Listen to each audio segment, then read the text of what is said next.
चुनाव में देश की सबसे हॉट सीटों में शुमार अमेठी और रायबरेली को लेकर सस्पेंस खत्म हो गया है। अमेठी से केएल शर्मा और रायबरेली से राहुल गांधी इस बार ताल ठोकेंगे, लेकिन रायबरेली में इस बार प्रियंका गांधी के चुनाव लड़ने के कयास थे।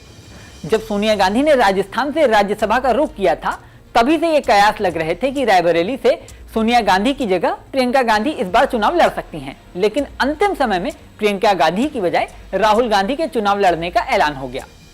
अगर आपके मन में भी ये सवाल है कि आखिर प्रियंका गांधी को रायबरेली से चुनाव में क्यों नहीं उतारा गया, तो कांग्रेस के सूत्रों ने इस बारे में क्या बताया, हम आपको बताते हैं। दरअसल कांग्रेस लगातार 2 बार लोकसभा चुनाव हार चुकी है और उत्तर प्रदेश में भी कांग्रेस सिमटती जा रही है।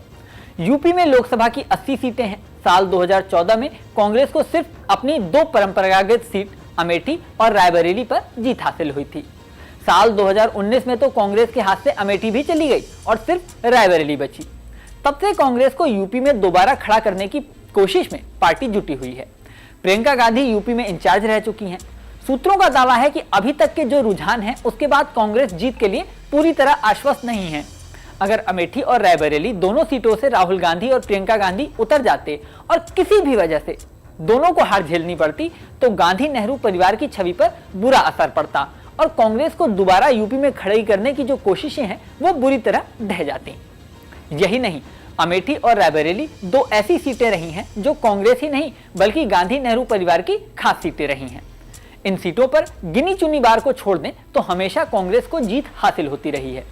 सिर्फ 1998 एकमात्र ऐसा समय था जब चुनाव में कांग्रेस एक साथ इन दोनों सीटों पर हार गई। उसमें भी खास बात यह है कि तब गांधी नेहरू परिवार में से कोई भी कैंडिडेट इन सीटों पर नहीं खड़ा था।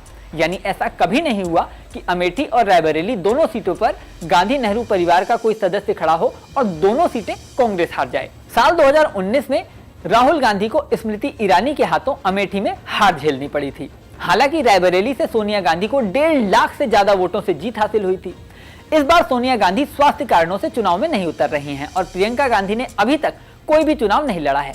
ऐसे में प्रियंका गांधी को सेफ कार्ड की तरह कांग्रेस साइड में रख रही है और रायबरेली, जहां जीत की संभावना ज्यादा है, वहां से राहुल गांधी को उतारकर इस सीट को सेफ जीत में बदलना चाहती है। जयराम रमेश के एक ट्वीट से भी इस तरह के संकेत मिले हैं। जयराम रमेश ने राहुल गांधी के रायबरेली से नामांकन के बाद एक ट्वीट किया। इसमें कई बातें लिखी, जिसमें एक लाइन में यह लिखा कि प्रियंका गांधी तो बाद में कोई भी उपचुनाव जीतकर संसद में पहुंच जाएंगी। इसी के साथ अंत में उन्होंने ये भी लिखा कि शतरंज की कई चालें अभी बाकी हैं, थोड़ा इंतजार कीजिए। इस ट्वीट के बाद से यही अनुमान लगाया जा रहा है कि प्रियंका गांधी को सेफ कार्ड के तौर पर अभी रखा गया है और सियासी माहौल के हिसाब से समय आने पर यूज किया जाएगा। इस वीडियो में फिलहाल इतना ही। मैं अपूर्व श्रीवास्तव। बने रहिए न्यूज नेशन के डिजिटल प्लेटफॉर्म पर।